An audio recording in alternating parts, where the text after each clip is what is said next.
Bapak Ibu jamaah maghrib yang semoga dirahmati, dimuliakan oleh Allah Subhanahu wa taala. Alhamdulillah, malam ini kembali kita dihadirkan oleh Allah Subhanahu wa taala dalam majelis yang semoga dimuliakan ini.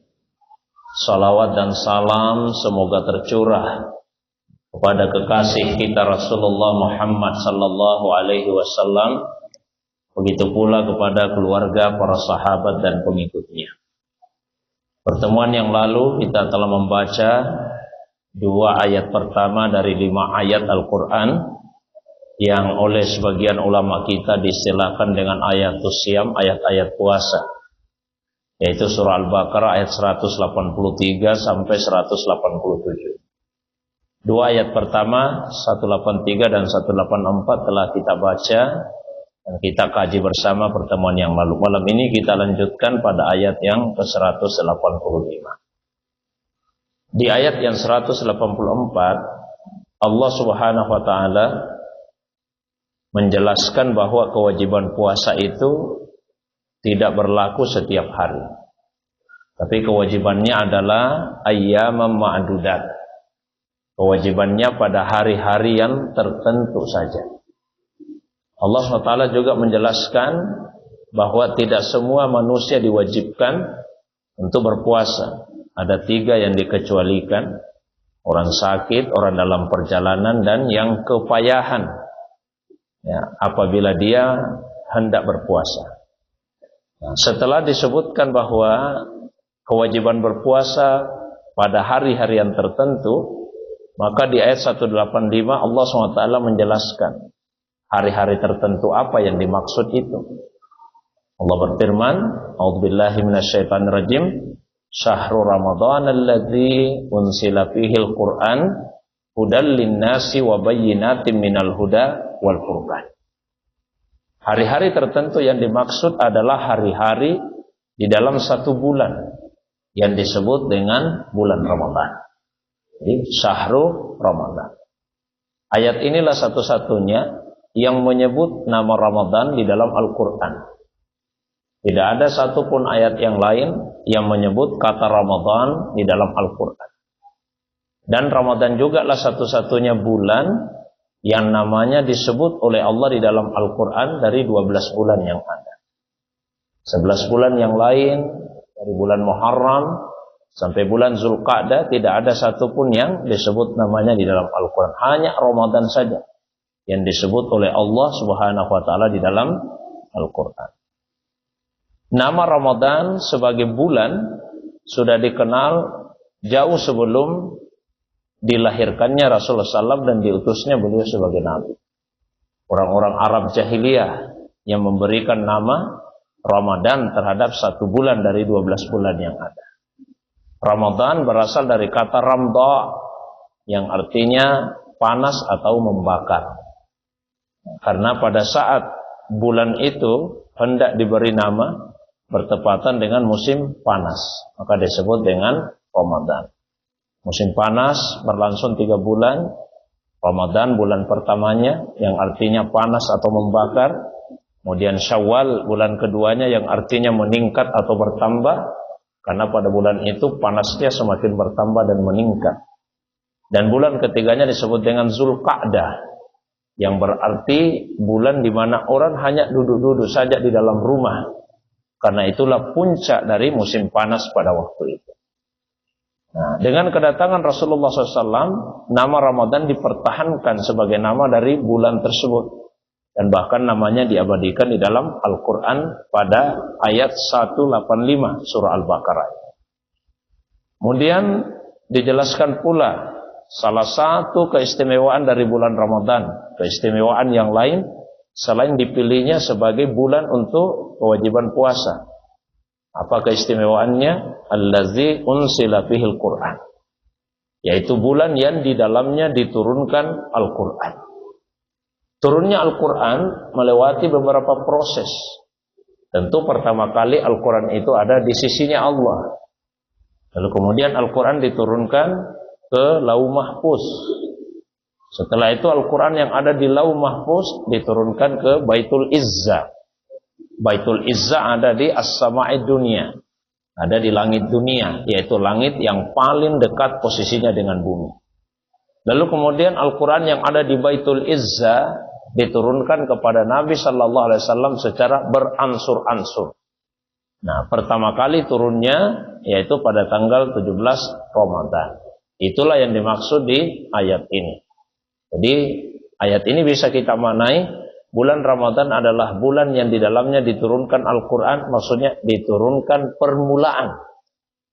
Permulaan Al-Quran, yaitu ayat-ayat Al-Quran yang pertama kali turun kepada Nabi SAW. Karena tentu tidak semua ayat Al-Quran itu diturunkan di bulan Ramadan. Bahkan turunnya Al-Quran menyebar ya pada 12 bulan yang ada. Kemudian Al-Quran yang diturunkan itu mempunyai fungsi. Ada 3 fungsinya yang disebut dalam ayat ini. 1, hudan linnas, sebagai petunjuk bagi manusia. Allah SWT memberikan hidayah, petunjuk kepada manusia itu 4 tingkatannya. Hidayah pertama disebut dengan garisa atau naluri. Hidayah kedua yaitu hidayah berupa hawas atau indra. Hidayah ketiga yaitu berupa akal pikiran. Nah, ketiga macam hidayah ini mempunyai kekurangan dan keterbatasan. Tentu yang paling sempurna dari ketiganya adalah hidayah akal. Tapi bagaimanapun juga akal mempunyai keterbatasan. Akal tidak bisa menjangkau hal-hal yang gaib. Maka manusia membutuhkan hidayah yang keempat, hidayah yang tertinggi. Itulah hidayah yang berupa wahyu dari Allah SWT yang termaktub di dalam Al-Quran. Kemudian ayat ini menegaskan bahwa fungsi Al-Quran sebagai hidayah itu linnas untuk seluruh manusia. Bukan hanya bagi orang yang beriman saja. Sekalipun nanti di ayat kedua dari surah Al-Baqarah kita temukan ada penghususan. Alif lam mim zalikal kitabu la raiba fihi hudal lil muttaqin. Itu dikhususkan untuk al-muttaqin. Maknanya apa? Sebetulnya Al-Quran itu bisa memberikan hidayah petunjuk kepada seluruh manusia. Tapi yang memanfaatkannya dengan cara yang sebaik-baiknya adalah orang-orang yang bertakwa kepada Allah SWT. Nah, hidayah di dalam Al-Quran banyak yang bersifat global. Banyak yang bersifat global. Maka dibutuhkan rinciannya. Maka dilanjutkan. Fungsi keduanya, wabayyinatin minal huda. Rincian atau penjelas dari huda, petunjuk yang bersifat global itu. Kemudian fungsi yang ketiga, wal furqan. Furqan artinya pembeda yang paling nyata antara yang hak dengan yang batin. Faman syahida minkumus syahra. Maka siapa di antara kalian yang hadir ketika bulan Ramadan itu tiba? Apa maksudnya yang hadir? Tidak sedang dalam perjalanan. Ya, karena ada orang yang masuk bulan Ramadan tapi dia dalam kondisi perjalanan. Maka ini menegaskan siapa di antara kalian yang hadir, yang ada pada saat bulan itu tiba, dia tidak sedang bepergian. Falyasum, maka hendaklah dia berpuasa. Wa man kana maridan aw ala safarin fa iddatun min ayamin ukhra. Dan siapa yang sakit atau dalam perjalanan maka ganti pada hari-hari yang lain. Redaksi yang mirip sekali sudah Allah sebut di ayat sebelumnya. Di ayat 184 Allah sudah menyampaikan faman kana minkum maridan aw ala safarin fa iddatun min ayamin ukhra. Siapa di antara kalian yang sakit atau dalam perjalanan ganti pada hari-hari yang lain. Nah, kalau sudah disebut di ayat sebelumnya, kenapa diulangi lagi di ayat 185 ini? Wa man kana maridan aw ala safarin fa iddatun min ayamin ukhra. Siapa yang sakit atau dalam perjalanan ganti pada hari-hari yang lain. Redaksinya mirip sekali, ya, hampir persis sama. Nah, kenapa diulangi?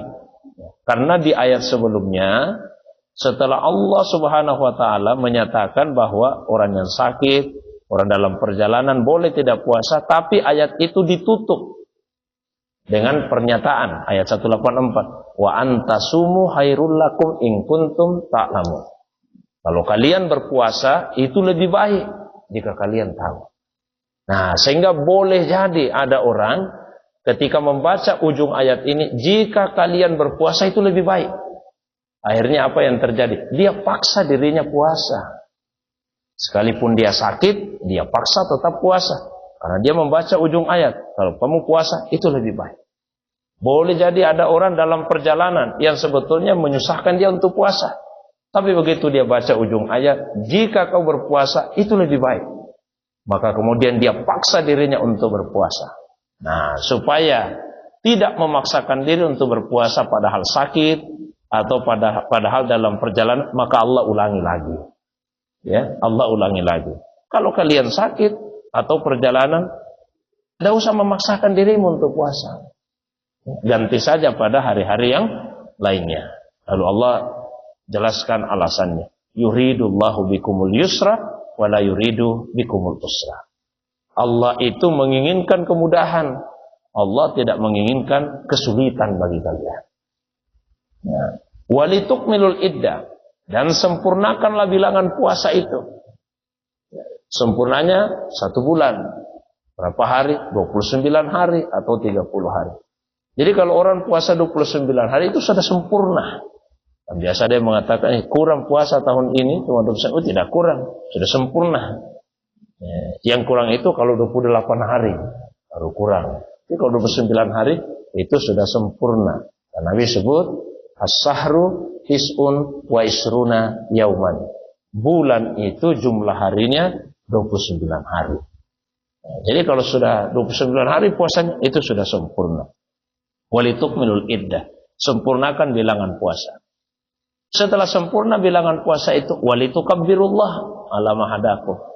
Hendaklah kalian membesarkan Allah sesuai dengan petunjuk yang diberikan kepada kalian. Maksudnya apa? Bertakbirlah, bertakbirlah. Nah, atas dasar ayat inilah salah satunya yang dijadikan pegangan dalam mazhab Syafi'i, bahwa takbir dimulai pada saat malam hari raya. Ya, jadi malam hari raya. Karena disebut sempurnakan bilangan puasa. Kalau sudah sempurna, sempurna itu berarti sudah habis Ramadan, masuk malam Lebaran. Walitukabbirullah, bertakbirlah. Karena dalam mazhab yang lain Pak, ada yang takbirnya baru dimulai besokan harinya, pada pagi hari di hari raya Idul Fitri. Jadi kalau mazhab Syafi'i, ya itu yang kita amalkan di Indonesia. Ya, takbiran itu sudah dimulai dari malamnya. Karena ayat ini mengatakan sempurnakan bilangan puasa, setelah itu bertakbir juga lah sesuai dengan petunjuk yang Allah berikan pada kalian. Wala'allakum tashkurun, supaya kalian bersyukur. Wa idza sa'alaka ibadi anni. Kalau kemudian ibadku bertanya tentang saya. Nah, ini ayat kesannya kok tidak berkaitan langsung dengan puasa dan Ramadan.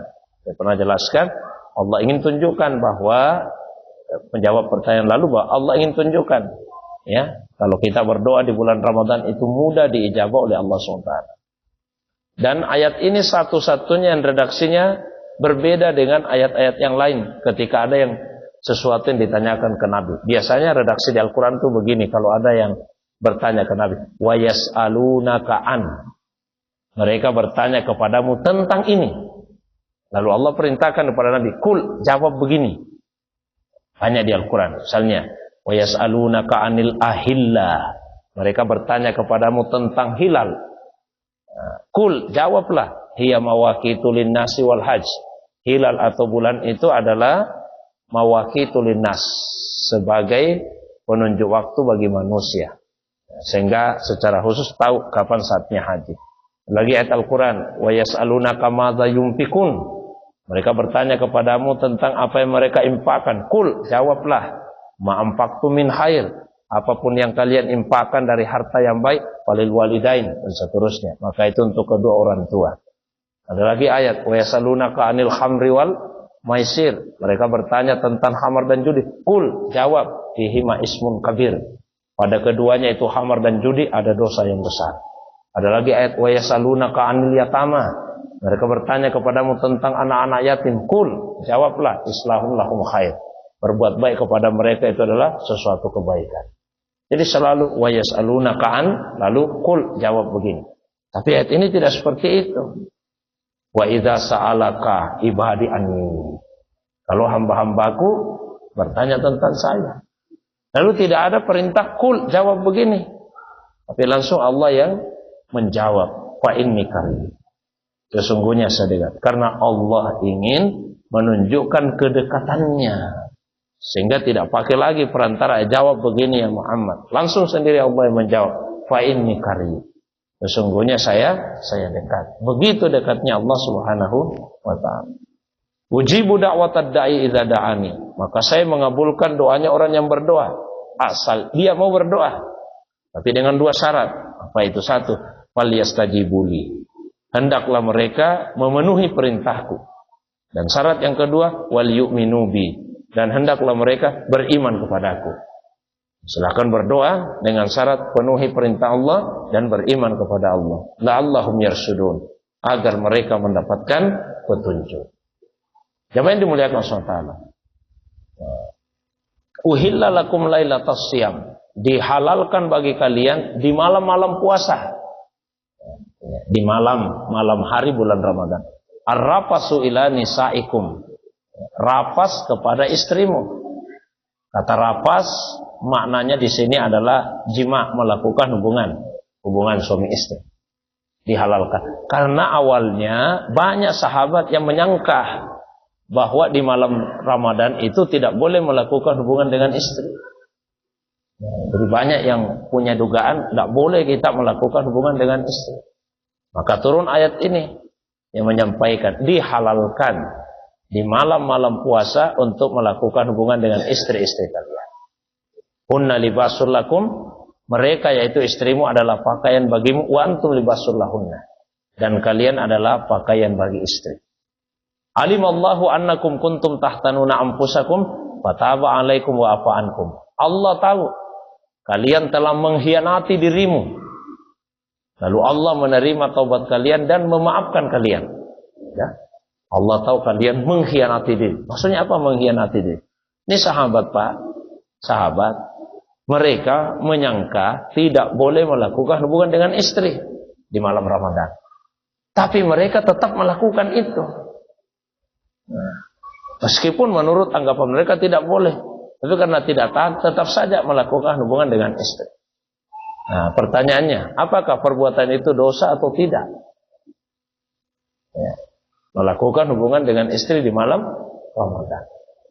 Ya, hukum asalnya tidak berdosa. Tapi karena mereka menganggap itu dosa dan dilakukan, maka tetap berdosa. Ya. Sama Pak ya, mohon maaf. Misalnya ini kan air putih, ini isinya air putih. Tapi kalau saya melihat dan saya menyangka, oh ini minuman keras ini khamar. Terus saya minum Pak. Ternyata air putih, itu saya berdosa. Meskipun yang saya minum air putih. Kenapa saya berdosa? Karena pada saat saya minum, saya menyangkanya khamar. Jadi yang dinilai bukan faktualnya, tapi atas dasar apa saya melakukan itu. Ya, atau mohon maaf, agak ekstrim. Misalnya ada laki-laki Pak, dia melihat perempuan. Ya, istrinya sendiri Pak, dia lihat istrinya sendiri. Tapi dia kira perempuan lain. Padahal istrinya, lalu dia sentuh. Ternyata istri saya. Tetap berdosa. Karena pada saat menyentuh, dia mengira itu bukan istrinya. Meskipun itu istrinya, tapi tetap dia berdosa. Nah ini sama sahabat. Mereka melakukan hubungan dengan istri di malam Ramadan. Sebetulnya ini kan perbuatan boleh. Nah, terus kenapa dikatakan mengkhianati diri? Karena mereka menyangka tidak boleh. Tapi tetap melakukan itu. Allah sampaikan. Sebetulnya yang kalian lakukan itu perbuatan yang boleh, halal. Coba kalian melakukannya dengan anggapan tidak boleh, maka kalian bersalah. Nah, Allah tahu kalian mengkhianati diri. Allah terima taubat kalian, Allah memaafkan kalian. Nah sekarang, fal'ana basyiruhunna, lakukanlah itu dengan pengetahuan bahwa itu boleh. Bukan lagi dengan anggapan tidak boleh, tapi kalian tetap melakukan. Sekarang lakukan. Basyiruhunna, lakukan hubungan dengan istri. Wabtaghu ma kataballahu lakum. Carilah dengan usaha keras apa yang Allah telah tetapkan untuk kalian. Maksudnya apa? Anak. Allah yang menetapkan anak. Tapi Allah tidak mengatakan tunggu saja ketetapan Allah. Yang Allah katakan apa? Cari dengan usaha keras. Jadi apa yang Allah telah tetapkan pun kita diwajibkan untuk mencarinya dengan usaha keras. Rezeki Allah yang tetapkan.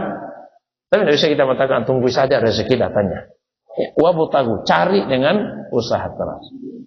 Nah, bukan hanya sekedar hubungan suami istri yang boleh di malam hari, tapi wakulu, makan juga lah di malam hari. Wasrabu, makan juga lah ya di malam hari. Silakan lakukan hubungan suami istri, makan, minum, tapi ada batasnya. Apa itu? Hatta yatabayyana lakumul khaitul abyadu minal khaitil aswad. Sampai jelas benang putih dari benang hitam. Awalnya ayatnya cuma seperti itu saja bunyinya. Sehingga ada sahabat yang salah paham. Dia simpan di bawah tempat tidurnya itu dua benang. Benang warna hitam dan benang warna putih. Dan baru berhenti makan kalau benang putihnya itu sudah kelihatan. Sampailah di telinganya Nabi berkata, oh bukan itu yang dimaksud. Bukan benang betulan. Tapi yang dimaksud adalah benang putih itu fajar, benang hitam itu malam. Maka ada keterangannya. Turunlah dua kata saja. Minal fajar. Yaitu fajar.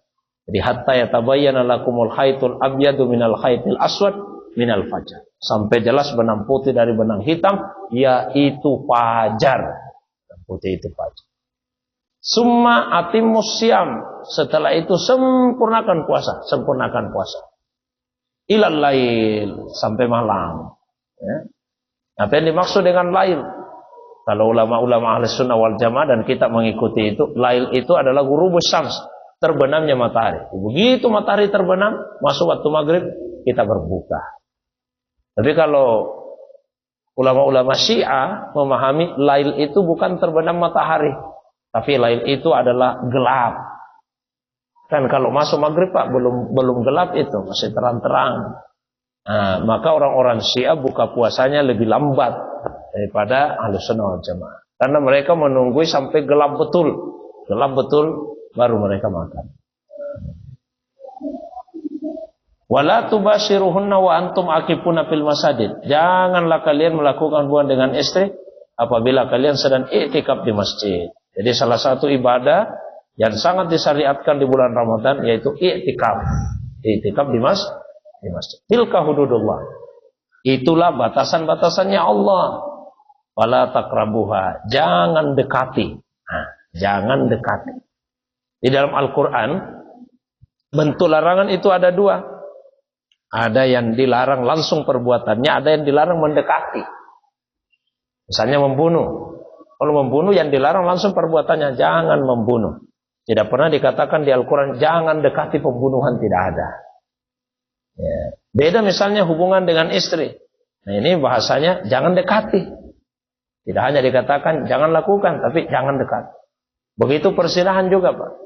Jadi ayatnya di Al-Quran, wala taqrabu, jangan dekati persinahan. Nah, ulama kita menjelaskan, kalau perbuatan itu dorongannya kuat, maka bahasa yang digunakan jangan dekati. Kalau dorongannya kuat.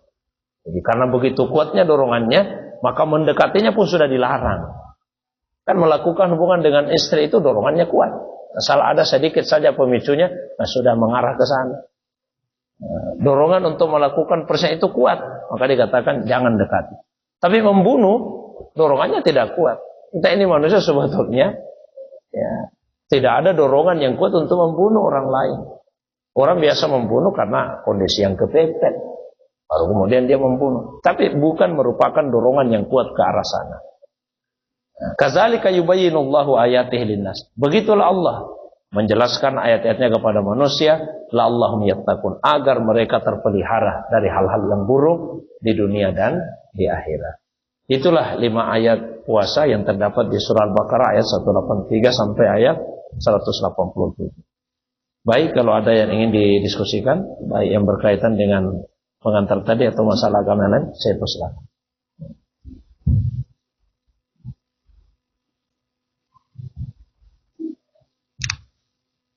Assalamualaikum warahmatullahi wabarakatuh. Terima kasih atas kesempatan yang diberikan. Mohon perhatian. Kalau sudah diumumkan bahwa besok masuk puasa, berarti malam merupakan batal. Tapi banyak orang memahami bahwa puasa mulai pada siang hari ternyata malam hari. Dasar hukumnya Al-Baqarah 180 di ayat lain. Summa atimusya ilal lain. penjelasan tentang hal yang terjadi. Yang kedua, ada hadis Nabi yang diriwayatkan oleh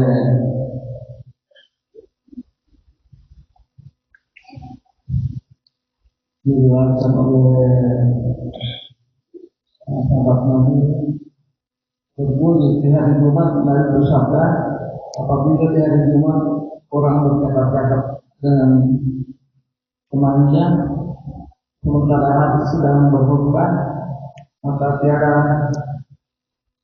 dia kerjakan yang setia mengucapkan tentang hadis ini terjadi. Terima kasih atas penjelasan. Baik, ini Pak ya. Kalau puasa dimulainya dari fajar sampai maghrib. Tapi kalau Ramadan itu harinya dimulai dari malam. Jadi bulan Ramadan mulainya malam, tapi puasanya dimulai dari fajar. Pergantian hari dalam Islam itu dimulai dari maghrib. Contoh kalau saya tanya Pak, sekarang hari apa ini? Sekarang hari Selasa ini Pak, hari Selasa ini, bukan hari Senin. Ya kalau pakai tahun Masehi kan masih hari Senin ini. Nanti berpindah harinya kalau tengah malam. Nah, tapi kalau dalam Islam ini sudah hari Selasa. Ini penting sebetulnya, misalnya tentang hari Jumat, keutamaan amalan-amalan Jumat. Ya, itu berlakunya mulai dari maghrib. Sekarang ini hari Selasa.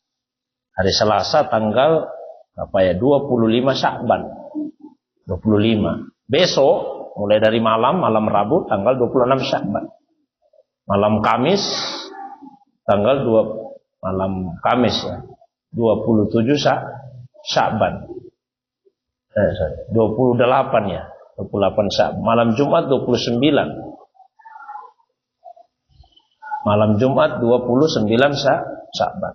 Nah, malam Sabtu itu kemungkinan besarnya 1 Ramadan. Malam Sabtu 1 Ramadan. Jadi Ramadan dimulai dari malam maghrib. Sudah masuk Ramadan, makanya kita mulai tarawih. Tapi puasanya dimulai dari fajar. Makanya di ayat 187 itu kan disebut begini. Kalau malam hari dihalalkan kalian hubungan suami istri. Nah, terus dikatakan wakulu, boleh juga makan di malam hari. Wasrabu, boleh juga minum. Batasannya kapan? Hatta yatabayyana lakumul haidul abyadu minal haidil aswad minal fajar. Sampai jelas benang putih dari benang hitam, yaitu fajar. Jadi batas bolehnya hubungan suami istri makan dan minum itu sampai fajar.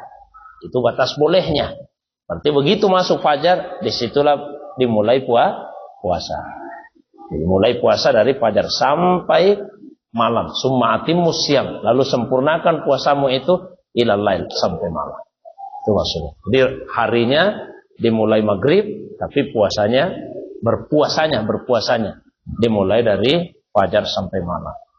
Terus yang kedua, Rasulullah SAW pernah bersabda, "Idza qulta li sahibika ansit wal imamu yahtub faqad lagauta." Idza qulta, apabila engkau berkata, ya, li sahibika, kepada temanmu, ansit, diamlah, wal imamu yahtub, padahal imam sementara baca khutbah. Saya pernah jelaskan kenapa disebut imam baca khutbah. Karena Nabi itu, beliau khatib, beliau juga imam. Khalifah juga begitu, khatib, imam juga. Jadi pada awalnya Pak, yang khatib itu juga yang jadi imam. Maka mazhab Maliki itu persyaratan, khatib imam. Nah, cuma sekarang karena khatib kan didatangkan. Ya, jadi kalau dulu yang imam di masjid itu, dia terus yang khatib itu, dia terus yang khatib. Yang imam di masjid, di suatu masjid. Sekarang karena khatibnya bergiliran. Nah, ada imam tetapnya. Yang paling berhak jadi imam ya imam yang ada di masjid itu. Maka bahasa tadi wal imamu ya tuh. Faqadola gauta. Kamu telah berbuat yang sia-sia. Maksudnya apa berbuat yang sia-sia? Salat Jumatmu sah tapi tidak ada pahalanya. Jadi gugur pahala salat Jumatmu. Meskipun sah. Sah maksudnya apa? Tidak wajib diulang. Kalau tidak sah wajib diulang. Ini tidak diulang salat Jumatnya. Tapi tidak ada pahalanya. Maka disebut dengan melakukan kesia-siaan. Mungkin ini. Allahu a'lam. Saya ada. Iya. Salam. Yang pertama, kembali dari terkait perempuan bulan Ramadan. Apa itu? Awal penentuan bulan Ramadan. Baik dengan metode rupiah atau bisa. Iya.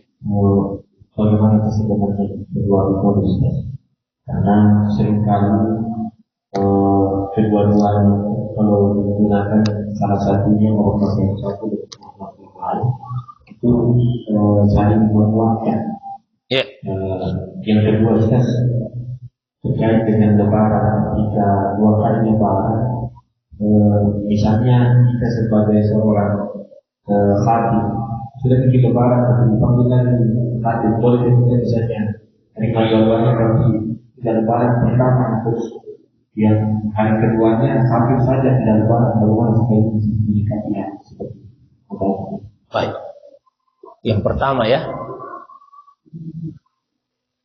di dalam hadis Nabi mengatakan begini, as-sahru tis'un wa isruna yauman. Bulan itu 29 hari. Karena 1 bulan itu dihitung dari lamanya bulan mengelilingi bumi. Nah, bulan itu mengelilingi bumi tidak persis 29 hari, tapi 29 hari, sekian jam.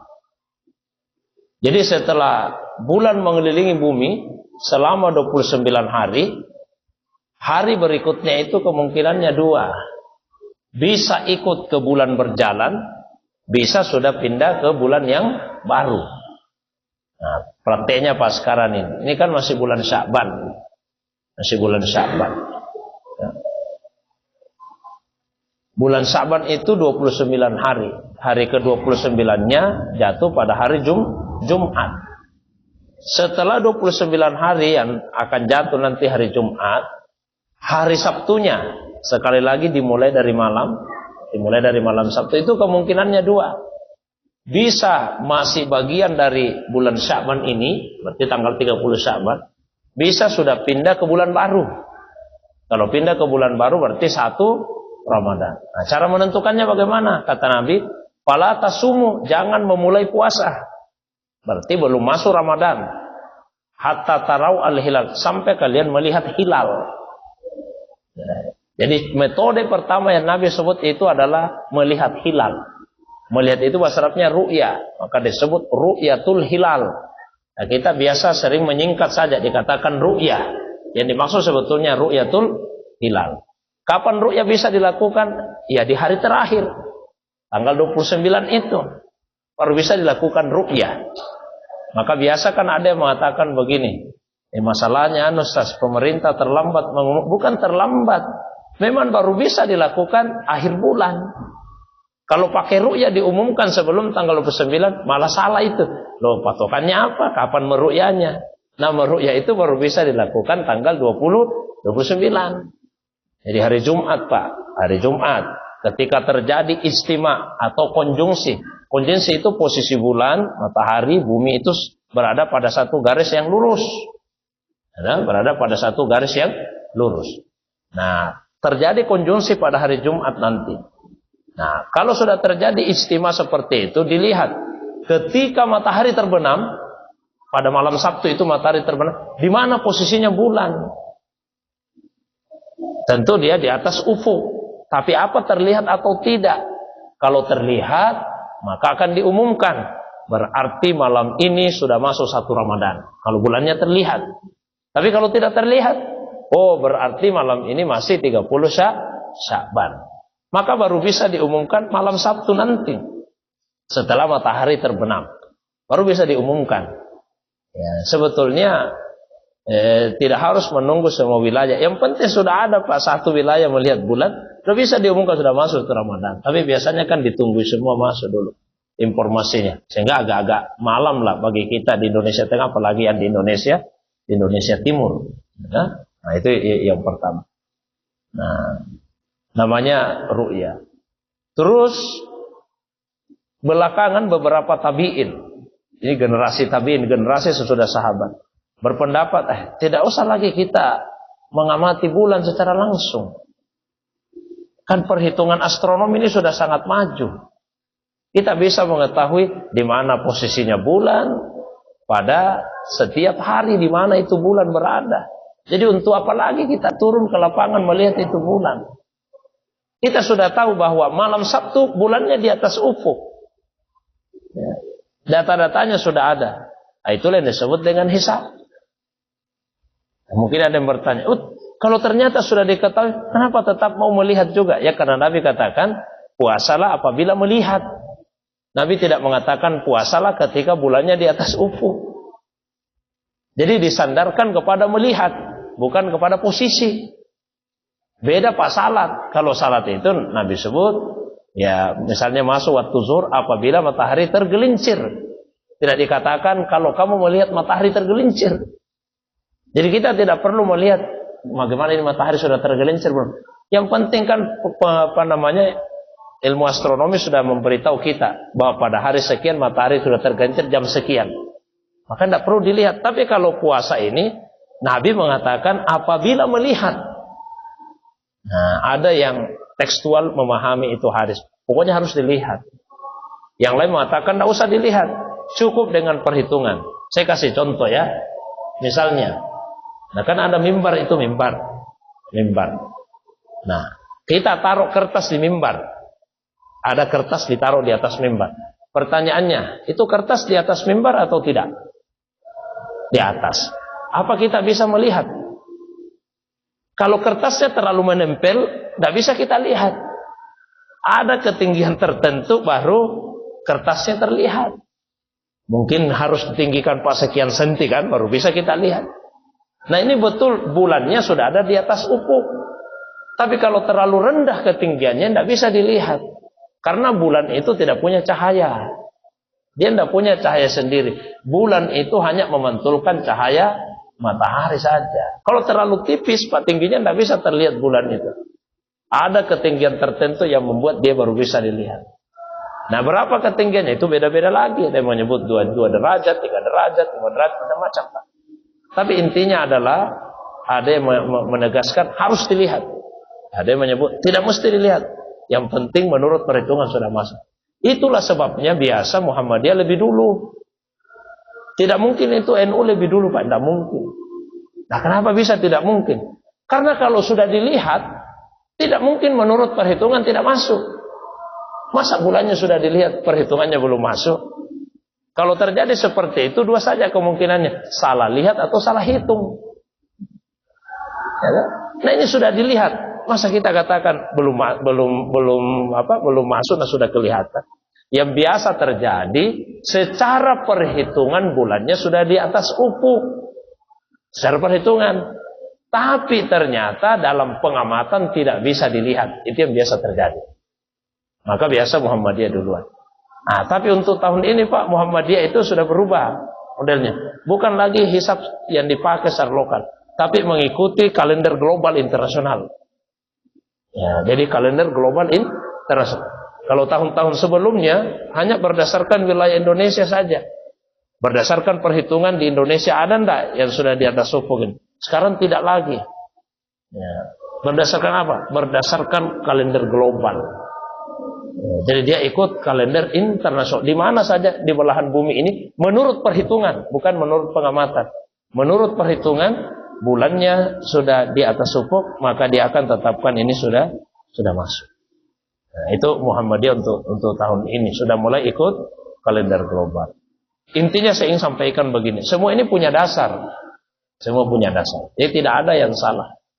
Ada yang salah. Jadi kita ikuti yang mana yang menurut keyakinan hati kita lebih kuat.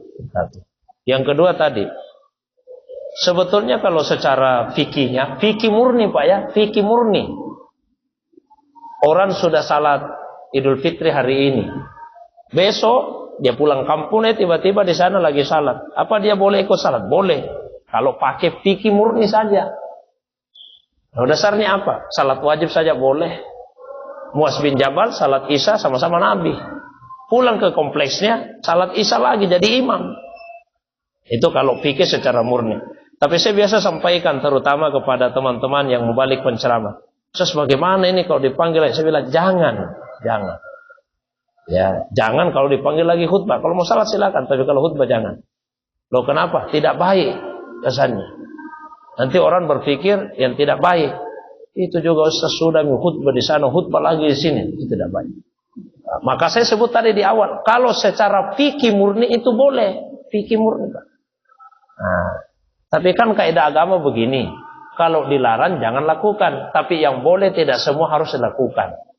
Kadang-kadang yang boleh itu Pak lebih baik tidak dilakukan kalau dikhawatirkan menimbulkan fitnah atau menimbulkan hal yang buruk. Contoh paling mudahnya begini, berzina itu kan dilarang, karena dilarang ya jangan. Punya istri lebih dari satu boleh Pak, tapi apa harus dilakukan? Ya kan tidak harus dilakukan, meskipun boleh. Kalau kita merasa kalau saya melakukan sekalipun boleh, wah ini akibatnya lebih buruk, tidak usah saya lakukan. Saya sebut kalau mau salat 2 kali itu secara fikihnya boleh. Tapi apa harus dilakukan? Lebih baik tidak usah. Nah, mungkin itu. Wallahu a'lam.